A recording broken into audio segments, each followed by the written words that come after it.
গড়ব নূতন সমাজ, মোরা গড়ব নূতন সমাজ, মোরা গড়ব নূতন সমাজ, মোরা গড়ব নূতন সমাজ। থাকবে না সেখানে অনুষ্ঠতা, থাকবে না সেখানে মলিনতা, থাকবে না সেখানে মলিনতা।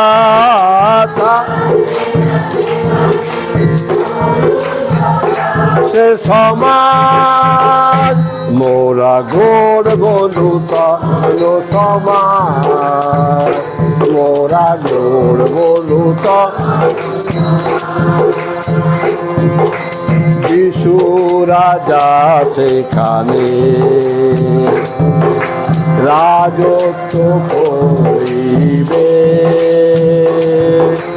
কত গানে তিনি সবার প্রাণ কার্য সাধিবে। এবার যিশু রাজা সেখানে রাজত্ব করিবে, আত্মগানে তিনি সবার প্রাণ কার্য সাধিবে। থাকবে না সেখানে মলিনতা, থাকবে না সেখানে কলুষতা, থাকবে না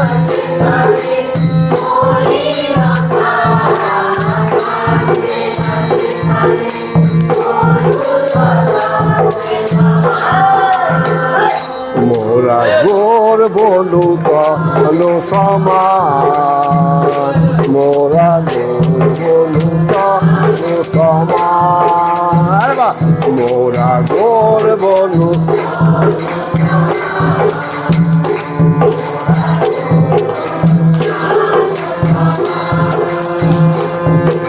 পাপের কালিমা যত ধুয়ে যাবে তারি রক্তে, অভয় বানিয়ে যেতা করবেও না কোনো মতে। পাপের কালিমা যত ধুয়ে যাবে তারি রক্তে, অভয় বানিয়ে যেতা পারব না কোনো মতে। থাকবে না সেখানে মলিনতা, থাকবে না সেখানে কলুষতা, থাকবে না সেখানে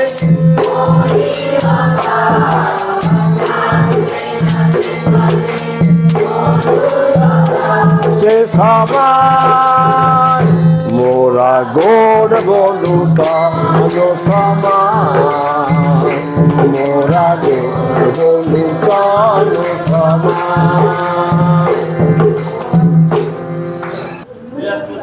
হ্যাঁ, বৃহস্পতিবার কি দিন? আচ্ছা, আমরা পাড়ার লোকের মতন যারা জানে না সেরকমভাবে বলবো না 1 জানুয়ারি। নো, 1 জানুয়ারি 2026 খ্রিস্টাব্দ। সব সময় যখন লিখি আমরা, যখন স্কুল কলেজে, যখন আমরা ব্যাংকে যাই, আমরা সালটা লিখি না? সাল না লিখলে হবে? রামাব্দ লিখলে হবে? কৃষ্ণাব্দ লিখলে হবে? হ্যাঁ, মোহাম্মদ আব্দুল লিখলে হবে? কেন খ্রিস্টাব্দ লিখব? কেন খ্রিস্টাব্দ লিখব? আমরা যারা লেখাপড়া শিখেছি বা শিখছি তারা জানি, হ্যাঁ, যারা জানি কেন খ্রিস্টাব্দ। হ্যাঁ, কারণ আমি 5টা সত্যের কথা বলেছিলাম। মনে আছে কি কি সত্য? কালকে স্মরণ করেছিলাম। কারণ যীশু খ্রিস্ট ঐতিহাসিক সত্য, যীশু খ্রিস্ট ভৌগোলিক সত্য, যীশু খ্রিস্ট ঈশ্বরতত্ত্বের সত্য, যীশু খ্রিস্ট লজিক্যালি সত্য। লজিক মানে কি? যুক্তিতর্কে এটাকে মিথ্যে বানাতে পারেনি। বহু লোক পৃথিবীর এই খ্রিস্টকে মিথ্যে প্রমাণ করার চেষ্টা করেছে এবং শেষে মৃত্যুর আগে বলে গেছে আমি যা বলেছি যা লিখেছি সব ভুল, খ্রিস্টই সত্য।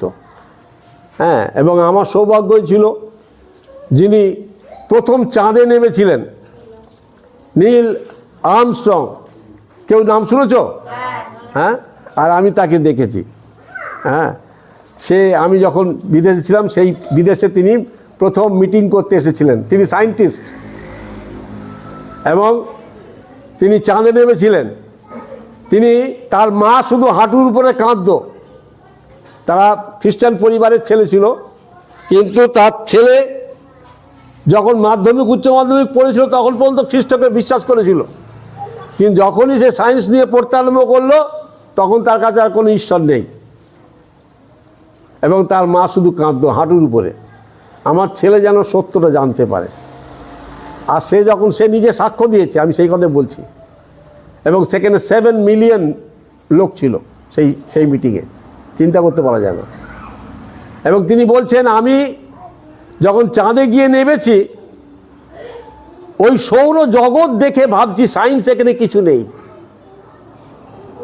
এখানে এর পিছনে ঈশ্বর ছাড়া কেউ নেই। সায়েন্সের পক্ষে কোনো সৌর জগৎ সৃষ্টি করার কোনো করতে পারে না, তারা ব্যাখ্যা দিতে পারে না।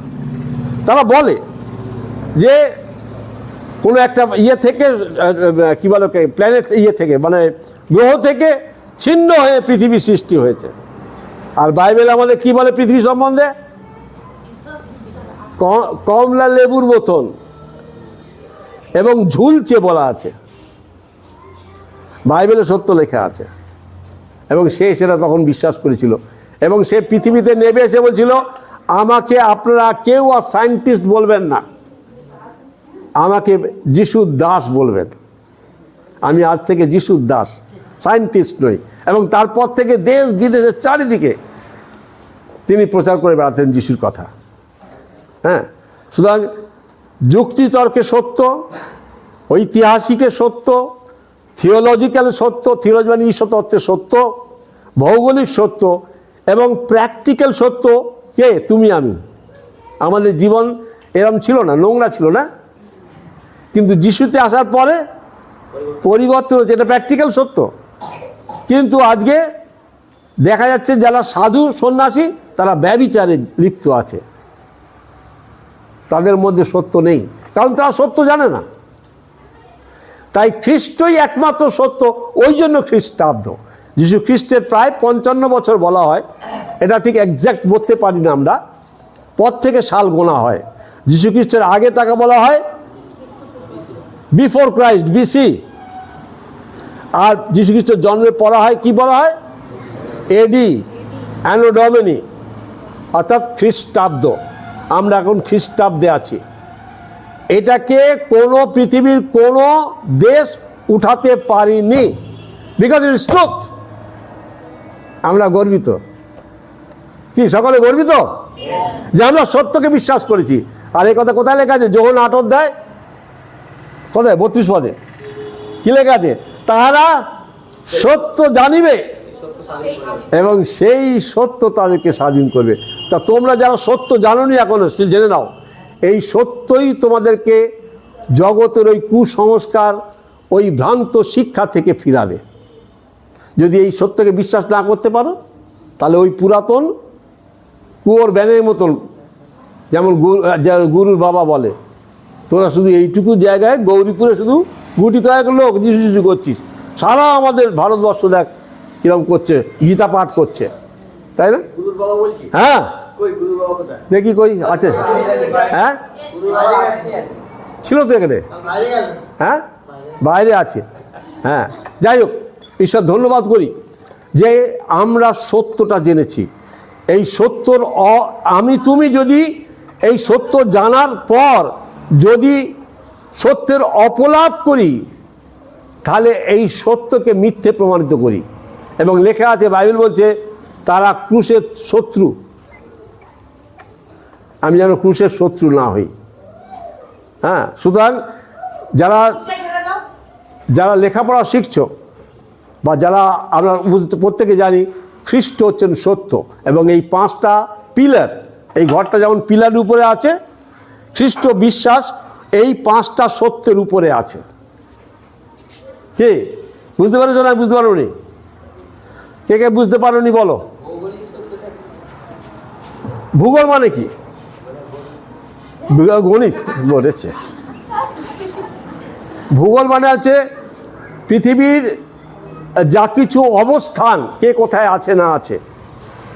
ম্যাপ, তোমাদের বাড়িতে গ্লোব আছে, গ্লোবে দেখবে ভারত কোথায় আছে, আর যিশুর জন্মস্থান কোথায়, জেরুজালেম দেখবে।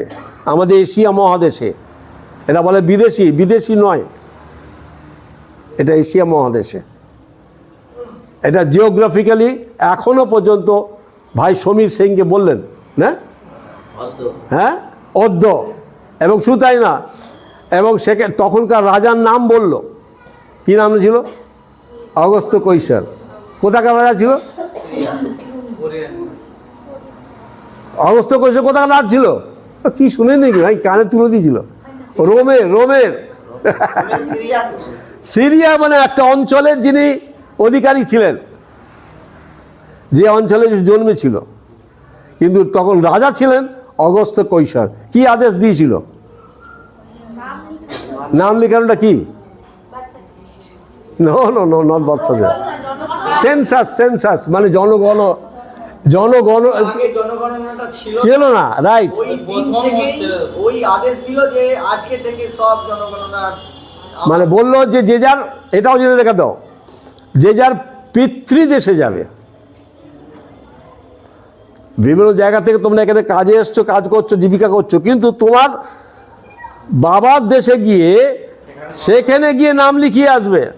মানে এসআইআরটা হলো এই এসআইআর, ফার্স্ট এসআইআর, পৃথিবীর প্রথম এসআইআর, সুতরাং মিথ্যে নয়। ঠিক আছে? এখনো কারো সন্দেহ থাকে বলো? এখনো হ্যাঁ হ্যাঁ, না, প্রভু যিশু ভারতবর্ষে আসেনি। প্রভু যিশু একজন শিষ্য যার নাম থোমা এসেছিলেন কেরালায়। কেরালা থেকে তিনি সাউথ ইন্ডিয়া অর্থাৎ চেন্নাই এসেছিলেন, এবং চেন্নাইয়ে একটা পাহাড়ে ওকে ব্রাহ্মণ যুবকরা ত্রিশূল দিয়ে মেরে ফেলেছিল। আর যদি কোনোদিন তোমরা চেন্নাই যাও, অবশ্যই আমি সেই পাহাড়ে নিয়ে যাব। সেন্ট থমাস মাউন্ট বলা হয়।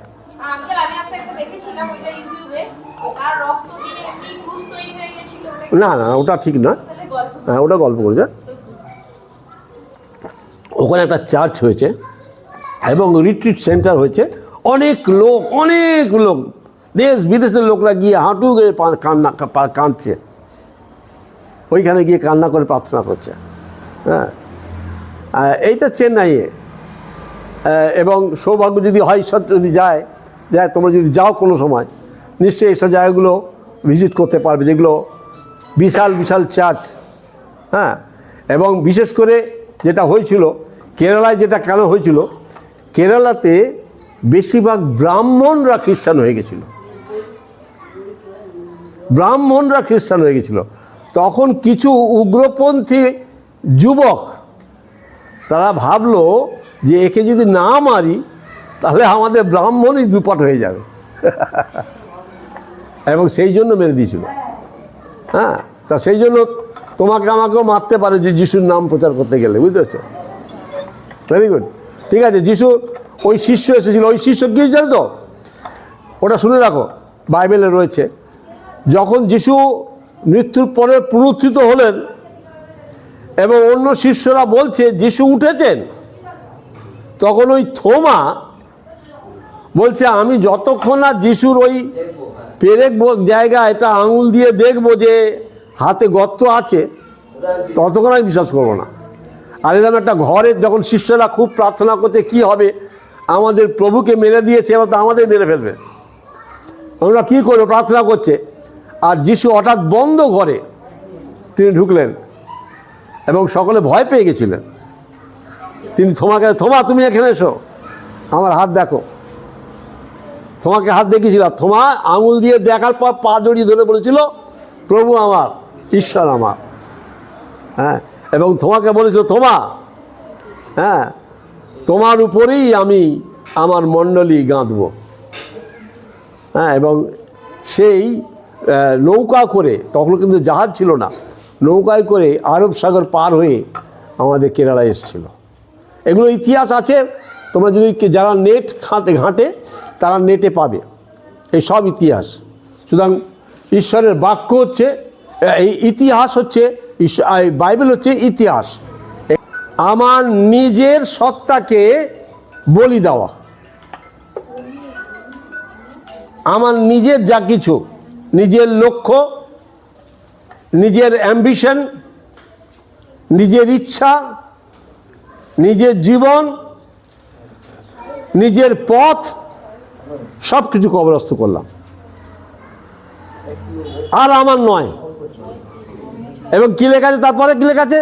যেখানে খ্রিস্ট আছেন ঈশ্বরের। না না না না না, তারপরে বলো, ওই 6 পদে, 6 অধ্যায়।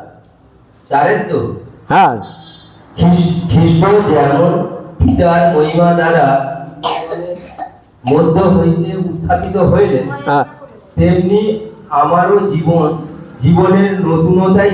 হ্যাঁ, এটা নতুন বছর। যারা, আমি এতক্ষণ আগে থেকে একটা মানে সূচনা দিচ্ছিলাম যে কতজন সত্যকে বিশ্বাস করেছি। যদি সত্যকে বিশ্বাস করি তাহলে গ্রহণ করেছি, নাহলে সত্য বেরোবে না। আর যখন গ্রহণ করেছি তখন খ্রিস্টতে আমি মরেছি, এবং এই নূতন জীবনে আমি নূতন বছরে নূতন হচ্ছি। আমার দৃষ্টিভঙ্গি নূতন, আমার জীবন নূতন, আমার কথাবার্তা নূতন, আমার আচার ব্যবহার নূতন, নাহলে আমি বিশ্বাস করিনি। কি বুঝতে পারছো? হ্যাঁ, তারপর ওটা কি আছে, 5 পদ? কেননা যখন আমরা তাহার মৃত্যুর সাদৃশ্যে তার সহিত একীভূত হইয়াছি, তখন অবশ্যই পুনরুত্থানের সাদৃশ্য হইবে। আমেন। মানে এইটাই প্রত্যাশা, মানে এই খ্রিস্টকে বিশ্বাস করার এইটাই মূল বিষয়, যে আমি এই জগতে খ্রিস্টের জন্য মরব এবং মরার পর আমি খ্রিস্টের কাছে থাকব। এইটাই আমাদের আত্মপ্রত্যয়। খ্রিস্ট বিশ্বাসী কখনো জগতের কিছুর জন্য খ্রিস্টকে বিশ্বাস করলে ভুল করে ফেলে। জগতের কিছুর জন্য, অনেকে আমরা জগতের ভোগ করার জন্য, জগৎকে ভোগ করার জন্য খ্রিস্টের কাছে আসছি, ভ্রান্ত। ঠিক আছে, আমরা দেখি কোথায় লেখা আছে। 1 কোরিন্থীয় তার 15 অধ্যায় 19 পদ, কি লেখা আছে? শুধু পড়ো, ভালো করো। শুধু এই জীবনে যদি খ্রিস্টের হ্যাঁ, প্রত্যাশা করিয়া থাকি, তবে আমরা সকল মনুষ্যদের মধ্যে অধিক দুর্ভাগ্য। কে কে দুর্ভাগা হতে চাও? কে কে দুর্ভাগা হতে চাও? দুর্ভাগা হবে, হ্যাঁ, ওই জন্য জগৎকেই তো ভালো লাগে। হ্যাঁ, না না, কি আবার? হ্যাঁ, যারা এখানে এসেছি, এই যারা আমরা এখানে এসেছি এবং যিশুকে এ পর্যন্ত আমি জেনেছি, জগৎ তোমাকে কি দিতে পারে বলো? জগৎ তোমার এই মৃত্যু কি আটকাতে পারবে? হ্যাঁ, অনেক যদি টাকা থাকে, অনেক যদি সম্পত্তি থাকে, হ্যাঁ, অনেক যদি আমার লোকবল থাকে, তাহলে কিসের জন্য জগতে আমি পড়ে থাকবো? হ্যাঁ, কিসের জন্য আমি জগতে থাকার চেষ্টা করব? চক্ষু মাংস জীবিকা যতদিন মানুষ হ্যাঁ, ওটা কিন্তু পাপ। তা যিশুকে জানলে আমরা পাপে জীবনযাপন করতে পারি না। আমার লক্ষ্য হবে, অনন্ত আমার লক্ষ্য আমার যিশুর কাছে। যে যিশুকে দেখিনি, যে যিশু আমার জন্য কষ্ট করেছে, প্রাণ দিয়েছে। কালকে রাতে বলছিলাম যিশুর জন্মকে আমরা আনন্দ করি, কিন্তু কখনো জেনেছি যিশুর কাছে বড়দিনটা কি ছিল? হ্যাঁ, কষ্ট শুধু বললে হবে না। তুমি ধরো কালকে তোমাকে মৃত্যু দণ্ড দেওয়া হয়েছে জেলখানায়, বিনা দোষে মৃত্যুদণ্ড দেওয়া হয়েছে, তোমার মনে কি হবে? ওইখানেই অর্ধেক শেষ। কিন্তু সেই অবস্থায় যিশু এলেন। কেন এলেন? তোমার এবং আমার জন্য। মানে খুব খুব সিরিয়াস বিষয়। যিশু যদি না আসতেন, তাহলে তোমার আমার জন্য স্বর্গে যাওয়া চিরকালের জন্য বন্ধ থাকতো। যিশু যদি না মরতেন, তাহলে আমরা কখনোই পাপের ক্ষমা পেতাম না। আর যিশু তাহলে জন্মালেন কি জন্যে? মরার জন্য। আমরা যাতে পাপ থেকে তোমার আমার জন্য মরার জন্য জন্মেছেন। পৃথিবীতে দ্বিতীয় কেউ তোমার জন্য মরেনি। আমার বাবা, আমার মা, কেউ না। কোনো গুরু বলো তো কারোর জন্য মরেছে? সনাতন মানে কি বলো? আর আমরা কি? আমাদের পিতা সনাতন পিতা। কোথায় লেখা আছে? যিশায় তার 9 অধ্যায় 6 পদে। আমাদের পিতা সনাতন মানে কি? ইব্রিয় 13 অধ্যায় 8 পদে কি লেখা আছে? হ্যাঁ, অনন্তকাল যা, সেই হচ্ছে সনাতন। যে অদ্য করল অনন্তকাল যা এক, যিনি এক এবং অদ্বিতীয়, সনাতন। আমরা সেই সন্তানের, সেই পিতার সন্তান আমরা। তা সনাতনের সন্তান হচ্ছে আমরা। ওদের কেউ আছে অদ্য করলে অনন্তকাল দেখাতে পারবে কারো? তা এখানে হচ্ছে কি, যখন আমরা যিশুকে বিশ্বাস করেছি, আমরা যেন চেষ্টা করি, আমাদের জীবনের লক্ষ্য হয় আমি কবে যিশুর কাছে যাব। ইয়াং মেয়েরা চাইছে একটা সুন্দর বর পেতে, না নাকি? হ্যাঁ, কিন্তু তাদের আশা পূর্ণ হয় না। আমি চেয়েছিলাম ওই রকম না, সুচিত্রা সেনের মতন বউ পেতে। তবে আমার বউ সত্যি সুচিত্রা সেন, যে মানুষ চাই না ওরা। আমার বউয়ের মতন সুন্দরী একটাও দেখতে পাচ্ছি না, একটাও নেই। আমি কি? তোমরা বলবে, তোমরা সকলে বলবে নাকি?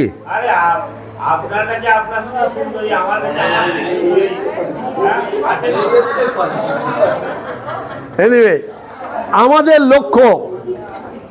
লক্ষ্য হচ্ছে ঊর্ধ্বে। আমরা মরে গেছি আর এই জগতের বিষয়। কিন্তু তাহলে বলে আমি চাকরি বাড়ি করবো না, কাজকর্ম করবো না? হ্যাঁ, লেখা আছে যে তোমার হাত যদি কাজ না করে তাহলে না খাও। এবং যা কিছু তোমার উপার্জন আছে, এগুলো তোমার নয়, ঈশ্বরের কাছ থেকে এসেছে। সেই জন্য লেখা আছে, যিশু বলছেন ঈশ্বরের যা ঈশ্বরকে দাও। তোমার যেটা প্রয়োজন, তোমার প্রয়োজন কি? মোটা কাপড়, মোটা ভাত। হ্যাঁ, তা সুতরাং আমরা মরে গেছি। নূতন এই বছরের নূতন পরিধান আমরা কি আবার ফিরে আসি। আমরা কোথায় দেখছিলাম? কলসীয় 3 অধ্যায়।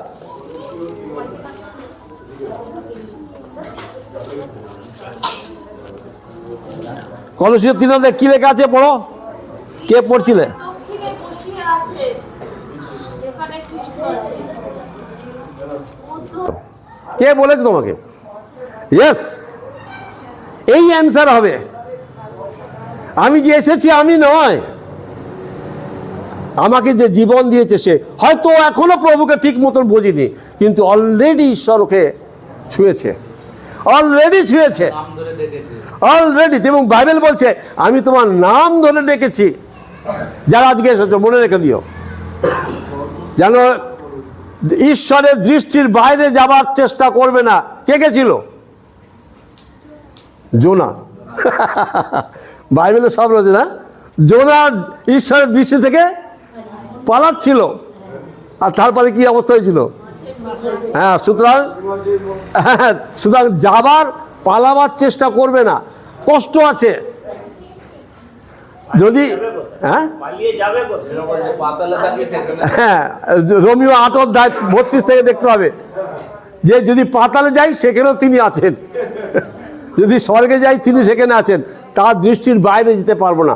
সুতরাং ঈশ্বরের যে জীবন আমি পেয়েছি সেটা ঈশ্বরের কাছ থেকে পেয়েছি, আর এই জীবন আমি যেন তাকে দিতে পারি, তাহলেই আমি সেখানে যেতে পারবো। তাই আমার যা কিছু আছে সবই ঈশ্বরের, এবং সেই দিয়ে কি করতে হবে? ঈশ্বরের সেবা করতে হবে। ও নিয়ে এসে শুধু আমাদের খাওয়াবার জন্য নয়, যেন এর দ্বারা ঈশ্বরের গৌরব হয়, তাই না? ওকে দেখেছি 25 কিলো না কত একটা বস্তা, চালের বস্তা ঘাড়ে করে আনতে। হ্যাঁ, কে বলেছিল? কে? এক্স্যাক্টলি। ও জানে না, ও বুঝতে পারছে না এখনো যে তোমার জন্য আমার বিশেষ পরিকল্পনা আছে, তোমাকে জীবন দিতে চাই যে জীবনে তুমি কল্পনা করতে পারো না। যিশুতে যে জীবন, তা কল্পনা আমরা করতে পারি না, জগতের জীবনের সঙ্গে মেলে না। বলবে পাগল, এই যিশু পাগল হয়ে গেছে, আমাকে যেমন বলে যিশু পাগল। সুতরাং ঈশ্বর তোমাকে ওই পাগল বানাতে চায় যারা আজকে এসেছ। হ্যাঁ, অনেকে ভাবছি আমার কোনো উপায় নেই, কি করে সংসার চালাবো। যিশু কি বলছেন? ওই চড়াই পাখির দিকে তাকাও। হ্যাঁ, তারা যদি খেতে পায় তুমি পারবে না? আমি তোমাকে বিশেষ সৃষ্টি করেছি। হ্যাঁ, আমরা বিশ্বাস করতে পারি না, না আমরা নির্ভর করতে পারি না, আর এটার জন্য সময় লাগে এবং নিজেকে দিতে হয়, তবে পাওয়া যায়। আমি একটা খুব বাস্তব কথা বলছি। একটি ছেলে একটি মেয়ে যদি ভালোবাসা হয়, আর উভয়কে যদি তাদের অন্তরের যদি মিলনটা যদি না দিতে পারে, তাদের সংসার বিচ্ছেদ হবে। আমাকে ঈশ্বর ডেকেছেন, আমার জন্য একটা মেয়েকে ঈশ্বর দিয়েছেন, আমি তার সঙ্গে যদি অন্তরঙ্গ না হই, আমাদের বিচ্ছেদ হয়ে যাবে। আজকে যখন যিশু আমাকে ডেকেছেন, যিশুর সঙ্গে যদি আমি অন্তরঙ্গ না হই, তাহলে কি বিচ্ছেদ হবে। আর এটাকে বলা হয় কি? ব্যভিচার। বাইবেল বলছে ব্যভিচার। যখন তুমি আমার আহ্বানে এসে আমাকে পরিত্যাগ করো, ব্যভিচার। কঠিন কথা বলছি, ঈশ্বরের বাক্য বলছি, প্রত্যেকে হৃদয় খুলে শোনো। আমি যদি খ্রিস্ট আমাকে আহ্বান করেছেন আর আমি তার রব যদি না শুনি, তাহলে আমি ব্যভিচার করি। আর ব্যভিচার কখনোই ভালো জিনিস নয়। হ্যাঁ, তার জন্য নরক লেখা আছে। তারপর আমি পড়ছি 5 পদ। অতএব তোমরা পৃথিবীস্থ আপন আপন অঙ্গ প্রত্যঙ্গ মৃত্যু সাথ করো। দ্যাট ইজ দ্য, এটা তো কন্ডিশন। কন্ডিশন মানে কি? বাংলা কি বলে? এগ্রিমেন্ট, মানে শর্ত। তোমার এই দেহ, তোমার যা লক্ষ্য।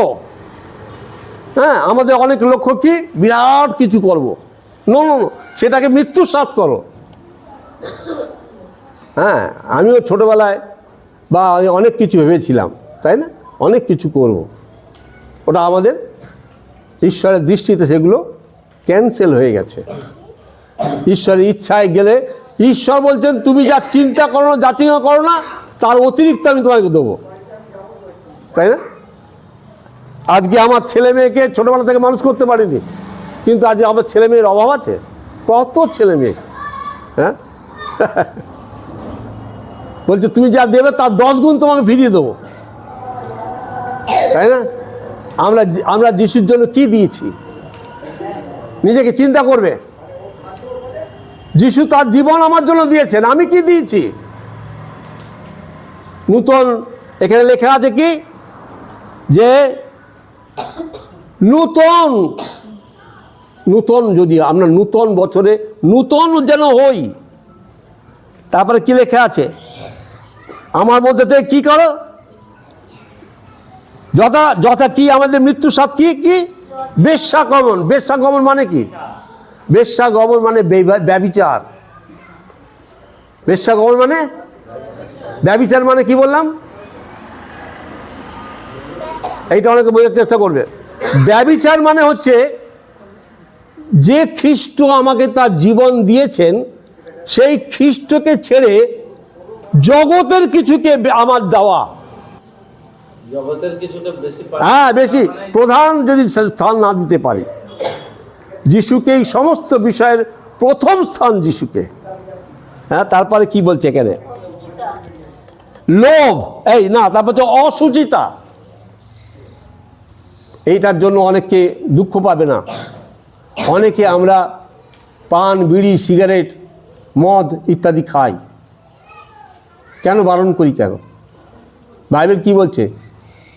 প্রথম করিন্থীয় 3 অধ্যায় 16-17 পদ দেখো কি লেখা আছে। বার করো। তোমরা কি জানো না?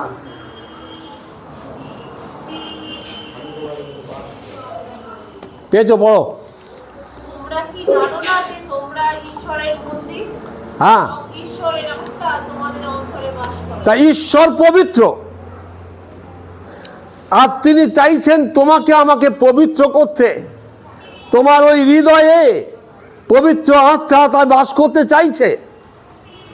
কিন্তু আমার হৃদয়ে যদি জগৎ থাকে, মন্দতা থাকে, তাহলে পবিত্রতা কিছুতেই আসতে পারে না। তাই তিনি স্মরণ করেছে যে তোমরা কি জানো না আমি তোমাকে সৃষ্টি করেছি, তোমার হৃদয়ে আমি বাস করতে চাই, কারণ আমি ইম্মানুয়েল ঈশ্বর। হ্যাঁ, আমি ইম্মানুয়েল ঈশ্বর। মানে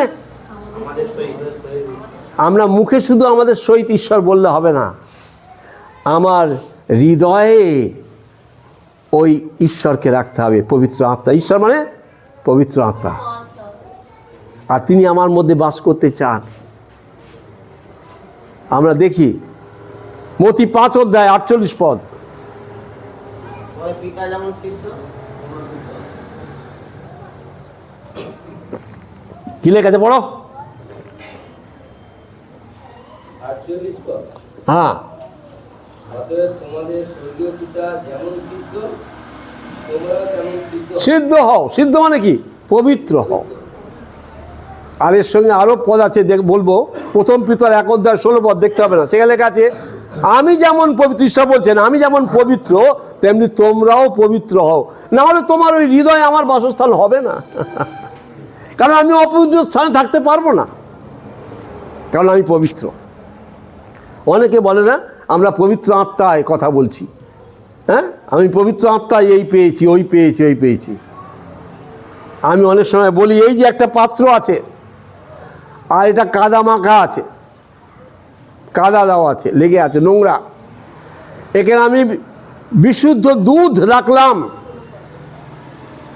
আর যদি কাউকে বলি এসে এটা খাও, খাবে সে? দুধ তো পরিষ্কার বিশুদ্ধ খাঁটি দুধ, খাবে না কেন? অপবিত্রতা করে, নোংরা জন্য। খেলে ফুড পয়জন হবে। তা আজকে যারা পবিত্র আত্মার সম্বন্ধে কথা বলে, তাদের আধার যদি পবিত্র না থাকে, সেখান থেকে যে দুধ বেরোচ্ছে তাতে কি হচ্ছে? পয়জন আছে। এবং সে কারণে কি হচ্ছে? মন্দ শিক্ষায় তারা শিক্ষিত হচ্ছে। তাদেরকে সম্পূর্ণভাবে কি করছে? মন্দতা। আজকে বলতে নেই, যদি কিছু মনে করবে না, এই ভবন টবন মন্দ শিক্ষায় লোককে দূষিত করে দিচ্ছে। কারণ তাদের পাত্র আমি নিজে দেখেছি, ভবনে শিক্ষা দিচ্ছে কিন্তু সে বিড়ি খাচ্ছে, গালাগালি দিচ্ছে, লোকের সঙ্গে ঝগড়া করছে, তাদের সম্পত্তি নিয়ে মারপিট করছে, পাশের বাড়ির সঙ্গে বেড়া দিয়ে আমাকে নিয়ে গেছিল, একটা আমার একটা মিটিংয়ে ভবনের অনেক মেয়েরা আসতো। আমার শিক্ষা শোনার পরে একটি যার বাড়িতে ভবন হয় সে বলল আমাকে দাদা ভাই বলতে লাগলো। তাদের নাকি বড় বাবা ভবনের সব দাদা ভাই না কি বলে, হ্যাঁ, সেও আমাকে দাদা ভাই বলছে। আমি তো যাই হোক আমার দাদা ভাই বলেছে। এবার আমাদের ওখানে অমুক দিন ভবন হবে, আপনাকে যেতে হবে। আমি ভাই আমি তোমার বাড়ি চিনি না, তোমাকে এসে নিয়ে যেতে হবে। তা সে নিয়ে গেছিল। নিয়ে যাওয়ার পর সেই ভবনের সব মেয়েরা এলো, সব মেয়েরা, আর একমাত্র একটা বা দুটো বুড়ো এসেছিলো। তাদের কী ছিল না, ওই পায়ে ব্যথা, কোমরে ব্যথা, এইসব। তা আমাকে চেয়ার ফেয়ার দিয়েছিল, তারা গান ফান করলো, তাদের সব গান করলো। এবার গান করার পর তারা বাক্যটা বললো, আমি কেউ কেউ বলছে আমি ঈশ্বরের কাছ থেকে পবিত্র আত্মায় এই বাক্য পেয়েছি বলে একটা অন্ধ চক্ষু পেল, সে বলে দিল। কেউ বলছে আমি ঈশ্বরের কাছ থেকে এই পবিত্র আত্মা আমাকে এই বলে সে আর একটা কিছু বলে দিল। এই করে বিভিন্ন মেয়ে দেখি ওরা বলতে আরম্ভ করেছে সব পবিত্র আত্মা পেয়েছে। হ্যাঁ, তারপরে তাদের তো হয়ে গেল। হয়ে যাওয়ার পর আমাকে বলছে দাদা ভাই তুমি প্রভুর বাক্য আমাদের দাও। তা আমি যখন তাদেরকে ছোট করে বাক্য দিতে আরম্ভ করলাম, তারা সব তো যারা সেই লিডার না, তারা সব মুখ ছিটকাচ্ছে, ইয়ে খ্রিস্টান খ্রিস্টান, বুঝেছে? সে যা করছে খ্রিস্টান খ্রিস্টান করে, আমি তো বুঝতে পারছি না। আরে খ্রিস্টান ঘিরে ভাই। যাই হোক, আমার প্রচার হয়ে যাওয়ার পর তারা বলছে তার সেই ভদ্রমহিলা যার বাড়িতে গেছিলাম, কয়েকজনের খুব ভালো লেগেছে, কয়েকজন গ্রহণ করেছে। আবার পরে যখন আসবেন মাসে আমাদের বাড়িতে আসবেন, এরপরে সে নিয়ে গেল আবার তার পরের মাসে আমাকে।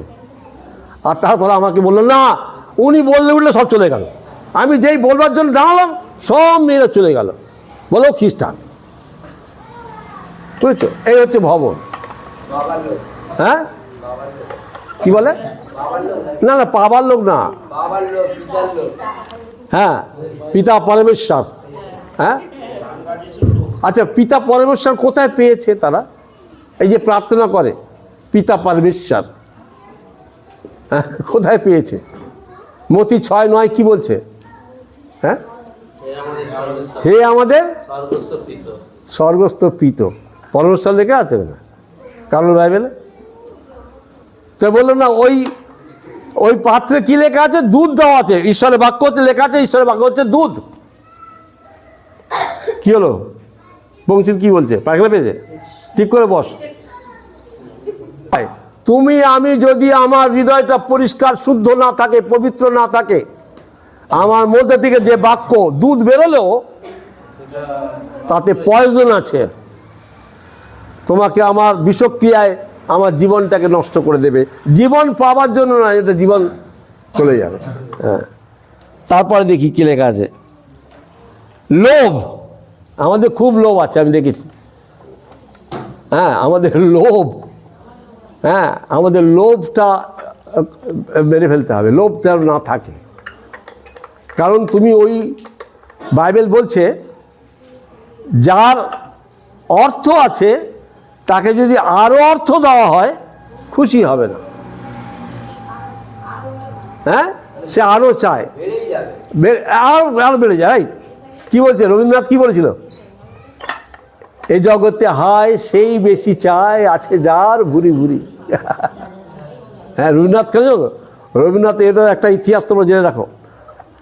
রবীন্দ্রনাথ, তারপরে রাজা রামমোহন রায়, কেশব সেন, এনারা বাইবেল পড়ে খ্রিস্টকে গ্রহণ করতে যাবে।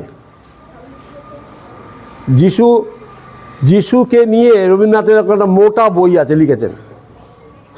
হ্যাঁ, কিন্তু রাজা রামমোহন এবং কেশব সেন তখনকার দিনে ওরা খুব ব্রহ্ম সমাজ তখন হয়নি। এখন তখন যে এই তো যদি আমরা খ্রিস্টকে গ্রহণ করি তাহলে আমাদের হিন্দু সমাজ সব চলে যাবে, কারণ তখন তারা তো লিডিং পার্টে আছে না। তখন তারা বললো তাহলে আমরা এক কাজে, ঈশ্বর যখন নিরাকার, আমরা ওই একটা বিষয় বার করি, ব্রহ্ম সমাজ, ঈশ্বর নিরাকার, কোনো দেব দেবীর পূজা তারা করে না। এই যে গুরুদের পাড়ায় ওই ভিতর দিকে একটা পরিবারের সঙ্গে আমি প্রচার করতে করতে গেছিলাম, আর সেখান থেকে একটি তার সেই বাড়ির ছোট ছেলে রমাকান্ত প্রামাণিক, জানি না তুমি খুঁজলে পাবেও না, আমি ওই নারকেলতলা দিয়ে ঢুকতাম সাইকেল নিয়ে। রমাকান্ত প্রামাণিক ব্রহ্ম সমাজের লোক, আর সে যিশুকে বিশ্বাস করলো, তাকে বাপ্তিস্ম দিলাম, এবং তারপরে তাকে শিক্ষা দেওয়ার পর তার এখন কাজ করছে, এখন বহু লোককে প্রভুর কাছে এনেছে। সে ব্রহ্ম সমাজের, আমি বলার উদ্দেশ্য হচ্ছে ব্রহ্ম সমাজের লোক ছিল। তারা কোনো ঈশ্বর, হ্যাঁ এখনও আছে। তোমাদের ওই বাগনার ওপারে নিমদিঘিতে একটা স্কুল আছে ব্রহ্ম সমাজ, খুব ভালো স্কুল। ওরা সমস্ত কিছু খ্রিস্টানদের সব কিছু ইমিটেট করেছে। ওদের স্কুলে কোনো সরস্বতী পুজো হয় না, কিন্তু ওদের শিক্ষা এত উচ্চমানের, খ্রিস্টানদের শিক্ষার মতন। হ্যাঁ, এবং সেটা ওরা ব্রহ্ম সমাজ বলে ওটাকে। রবীন্দ্রনাথ ওরা সব ব্রহ্ম সমাজ করেছেন, ওরাই হচ্ছে প্রবক্তা, এবং ওই বাইবেলকে ইমিটেট করেছে। ওরা শিক্ষার দিকে বেশি জোর দেয়। হ্যাঁ, যাই হোক, আমি উল্টো দিকে চলে যাচ্ছি। এবং এখানে লেখা আছে, আবার দেখি কলসীয়তে, লোভ এবং প্রতিমা পূজা। অনেকে খুব আনন্দ করে আমরা প্রতিমা পূজা করি না। কে কে প্রতিমা পূজা করে না? করি না। হ্যাঁ, আমি বলি তোমরা করো। সাধু পৌল বলছে প্রতিমা মানে শুধু ঠাকুর নয়, তুমি আমার থেকে যাকে বেশি ভালোবাসো সেই তোমার প্রতিমা। ওই জন্য কি লেখা আছে লুক তার 14:26 পদে, দেখো কি লেখা আছে 14:26। যদি কেহ আমার নিকটে আইসে আর আপন পিতা মাতা স্ত্রী সন্তান সন্ততি ভাতৃগণ ও ভগিনীগণকে এমনকি নিজ প্রাণকেও অপ্রিয় জ্ঞান না করে, সে আমার যোগ্য নয়, সে আমার শিষ্য হতে পারে না। আমার শিষ্য হতে পারে না। সুতরাং আমরা আমার স্ত্রীকেও বেশি ভালোবাসতাম। তোমরা জানো কি, আমি কোনো রকম প্রায়োরিটি দিই না আমার ছেলে মেয়ে স্বামী স্ত্রী, আমার বাবা মাকে আমি প্রায়োরিটি দিই না। আমার প্রায়োরিটি দিই প্রভু যিশুকে। অসুস্থ হয়েছে আমার মেয়ে, যখন হার্ট অপারেশন হয় তখন আমি উলুবেড়িতে ছিলাম। আমার মেয়ের এখান থেকে এই অবধি কাটা, পুরো কাতলা মতো পাল্টে দিয়েছিল। তখন তার 2.5 বছর বয়স। আর তাকে ওটা মেডিকেল কলেজে হয়েছিল, মেডিকেল আমাদের কালকাটা মেডিকেলে 5 তলার উপরে। যখন স্ট্রেচারে করে ওটিতে নিয়ে যাচ্ছে, আমি একটা ছেলে চাকরির জন্য বলেছিলাম, এই গৌরীপুরে একটা ছেলে, তার নাম হচ্ছে কি ভৌমিক, ভুলে, শ্যামল ভৌমিক। চেনো শ্যামলকে? চেনো? হ্যাঁ, শ্যামল ভৌমিক। ও পড়াশোনায় ভালো ছিল, তখন ও বিএসসি পাস করেছিল। আর আমার সঙ্গে যে সমস্ত জানাশোনা ছিল, আমি ওর জন্য একটা স্কুলে টিচারের জন্য নিয়ে গেছিলাম। আর ওকে বলেছি, আমি জানতাম না যে ওই দিনকেই মানে আগে থেকেই এদের ফিক্স ছিল যে তুমি অমুক দিন আসবে, আমি থাকবো, আমার মেয়ে ভর্তি আছে, ওখানে আসবে, আমি তোমাকে সেইখানে নিয়ে গিয়ে তোমার চাকরির ব্যবস্থা করে দেবো। আর সেই দিনকেই আমি জানতাম না, পরবর্তীকালে এক সপ্তাহ পরে জানলাম আমার মেয়ে সেই দিন কি অপারেশন হবে।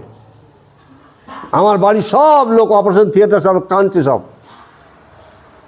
আমিও কাঁদছিলাম যে মেয়ে তো আর বাঁচবে না, একটাই মেয়ে তখন।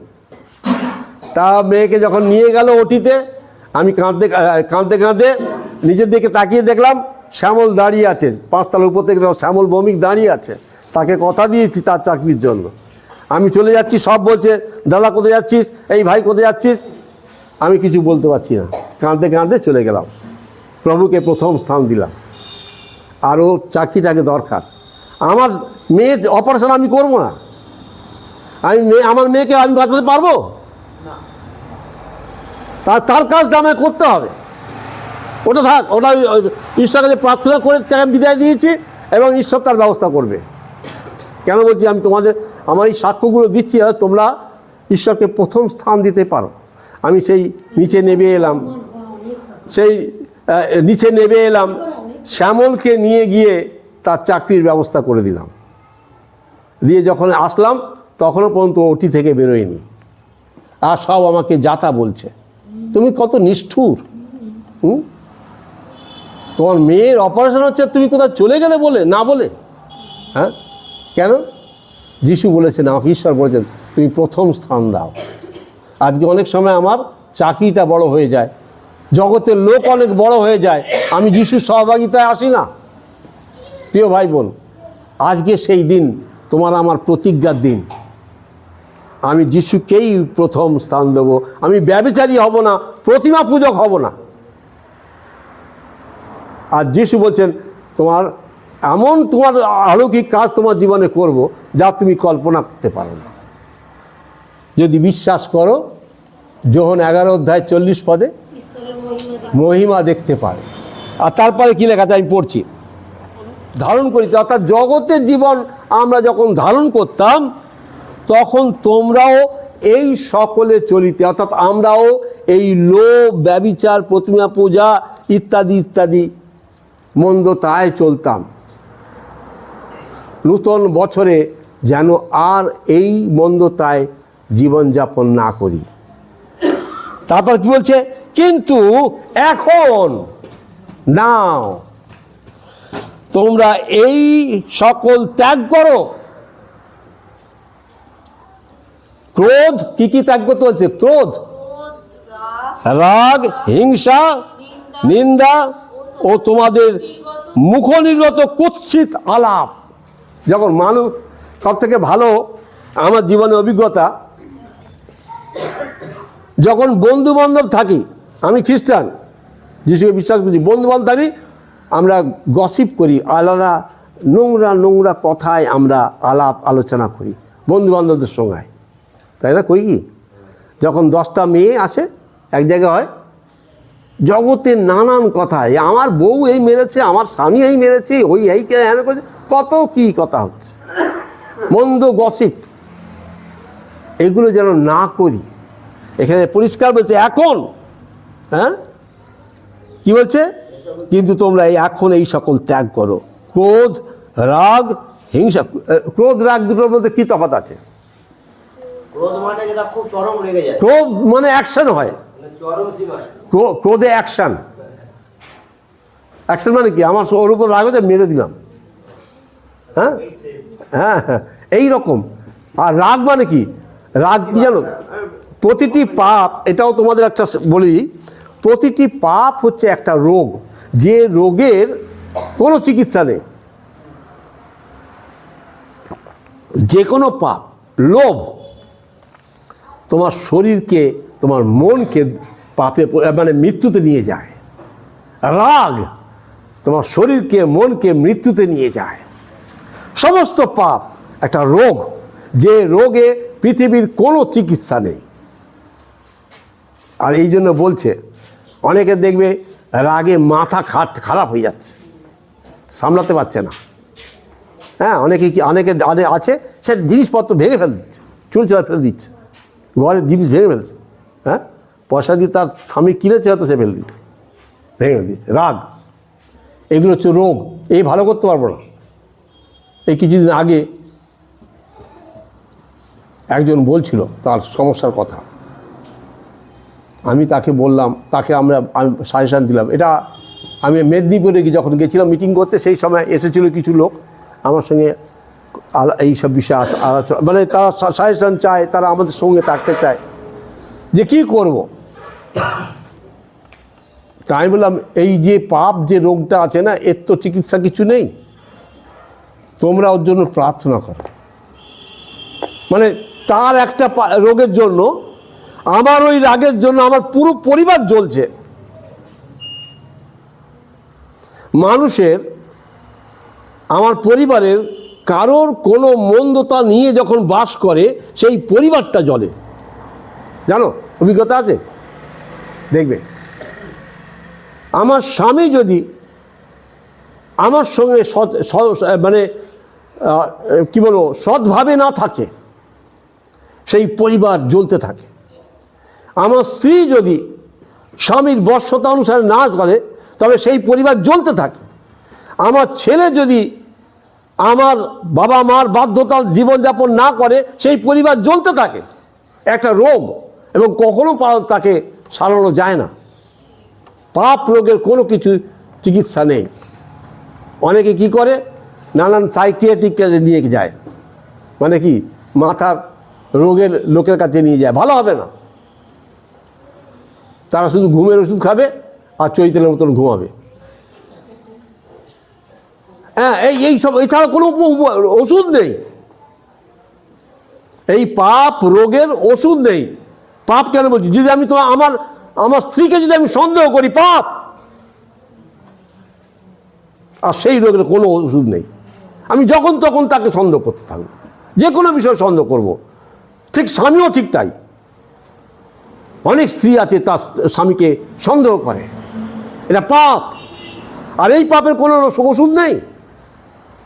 রাত দিন সন্দেহ করবে, এবং সে চাইবে না, যদি ভুল করেও সে স্বামী যদি কোনো বিশেষ কারণে যায়, সঙ্গে সঙ্গে তাকে ফোন, তুমি কোথায় আছো, তার সঙ্গে গল্প করছো, আরে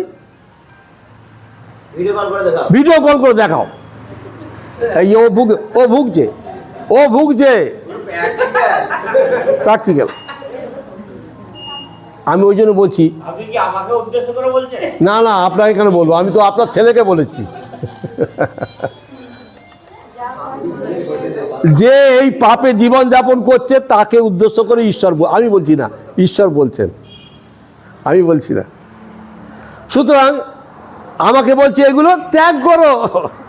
আজকের দিনে ঈশ্বর কি বলছেন? আমাকে ত্যাগ করতে। কি করবে? ত্যাগ করে কি করবে? এবার তো কি লেখা, দেখো,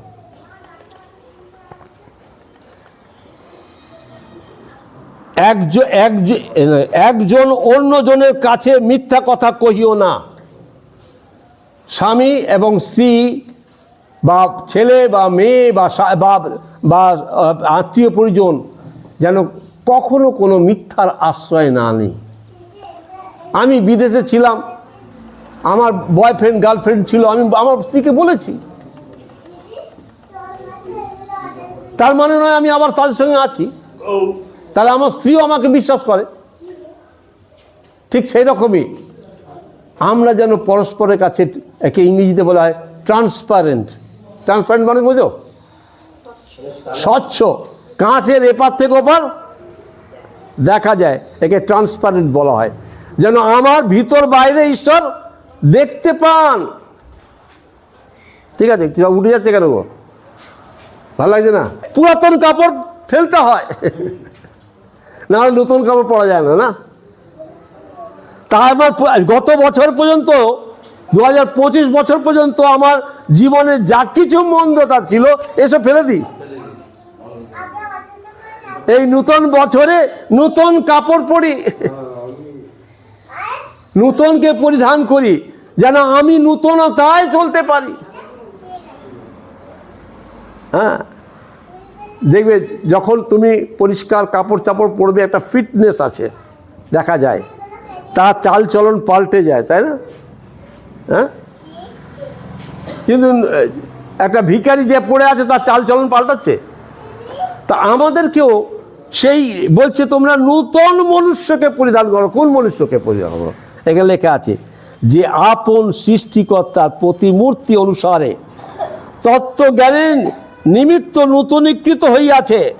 আদি পুস্তক তার 1 অধ্যায় 26 পদে কি লেখা আছে বার করো। এসো আমরা আমাদের প্রতিমূর্তিতে, তুমি আমি ঈশ্বরের প্রতিমূর্তি। তোমাকে আমরা ঈশ্বরকে রিপ্রেজেন্ট করছি, মানে ঈশ্বরকে জগতের কাছে ঈশ্বরকে তুলে ধরছি। যিশু বলছেন তোমরা জগতের দীপ্তি, ঈশ্বরকে তুলে ধরছি, কারণ আলো, ঈশ্বর জ্যোতি লেখা আছে, আর আমরা সেই জ্যোতির সন্তান। এই নূতন বছরে যেন আমি ঈশ্বরের রিপ্রেজেন্টেটিভ হতে পারি, ঈশ্বরকে যেন প্রতিনিধিত্ব করতে পারি। কারণ আদি পুস্তক 1 অধ্যায় 26 পদে লেখা আছে এসো আমরা আমাদের প্রতিমূর্তিতে মনুষ্য নির্মাণ করি। তুমি আমি ঈশ্বরের প্রতিমূর্তি। আমাদের আচার ব্যবহার। এবং কি লেখা আছে, এই স্থানে গ্রিক বা জিহুদি বা ছিন্নতক বা অছিন্নতক, বর্বর, সুখীয়, স্কুথীয়, দাস, স্বাধীন বলিয়া কিছু হইতে পারে না, কিন্তু খ্রিস্টই সর্বেসর্বা। সুতরাং আমাদের মধ্যে, খ্রিস্ট বিশ্বাসীদের মধ্যে, কাকে যখন জিজ্ঞেস করেছিল এই আপনাদের মধ্যে জাতপাত আছে,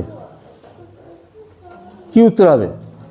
না, আমরা সকলে এক। কোনো জাত নেই। কোনো জাত নেই, আমাদের সকলে আমরা খ্রিস্টেতে খ্রিস্ট, খ্রিস্ট প্রধান।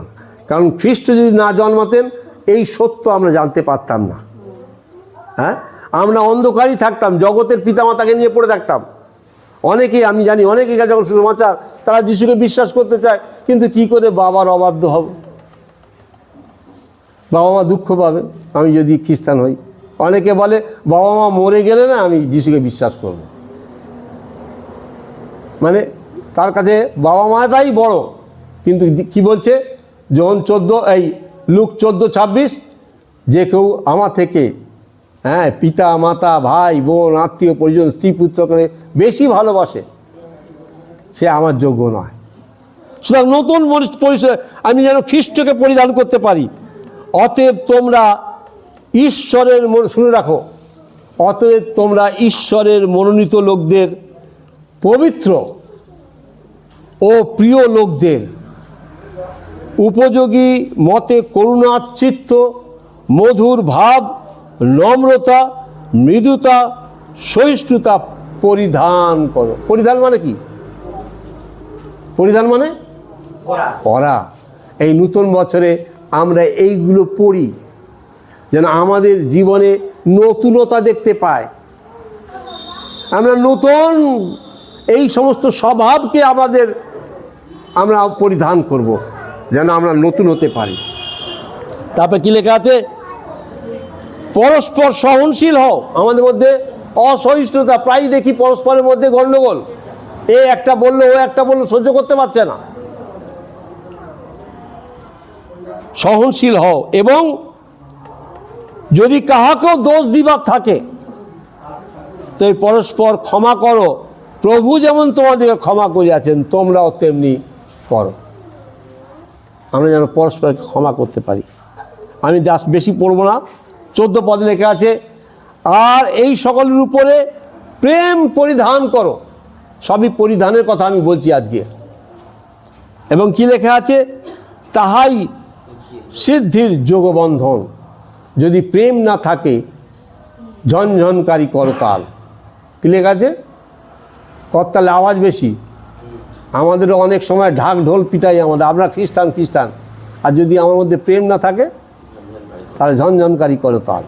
হ্যাঁ, তারপর কি লেখা আছে? আর এই সকল, আর খ্রিস্টের শান্তি তোমাদের হৃদয়ে কর্তৃত্ব করুক। তোমরা তো তাহারই নিমিত্ত এক দেহে আহুত হইয়াছ।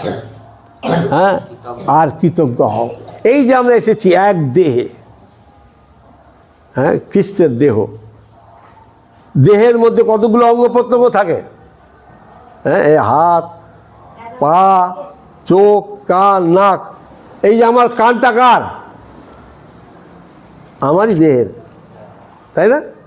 ঠিক আমরাও এক একজন খ্রিস্টের এক একটা অঙ্গ প্রত্যঙ্গ। আমার হাত কার জন্য কাজ করছে? আমার জন্য। আমি কার জন্য? আমি যখন খ্রিস্টের অঙ্গ প্রত্যঙ্গ, তখন আমি কার জন্য করব? আমি যদি তোমার সেবা করি, কার জন্য করছি? খ্রিস্টের জন্য করছি। আমরা সকলে একটা দেহের অঙ্গ প্রত্যঙ্গ।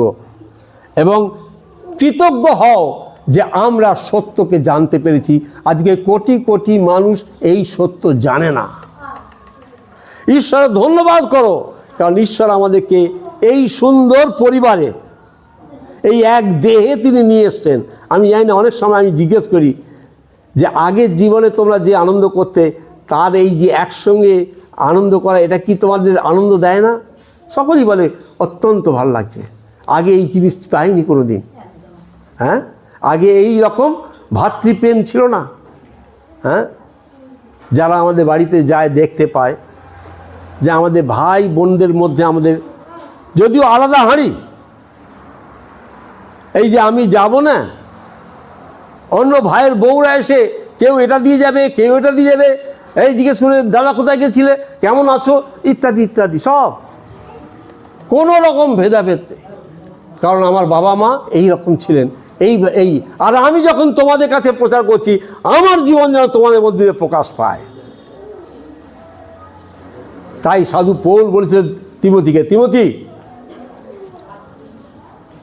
প্রথম তিমথি তার 3 অধ্যায় 14 পদে, তুমি বিশ্বাসী গণের আদর্শ হও। আমরা প্রত্যেকে যেন একজন আদর্শ খ্রিস্টীয় বিশ্বাসী হতে পারি। আমাদের মধ্যে যেন কখনোই বিচ্ছিন্নতা না হয়, নূতন বছরে নূতনকে পরিধান করি, যা বিষয় এখানে বলা আছে। ঈশ্বর আমাদের প্রত্যেককে আশীর্বাদ করুন।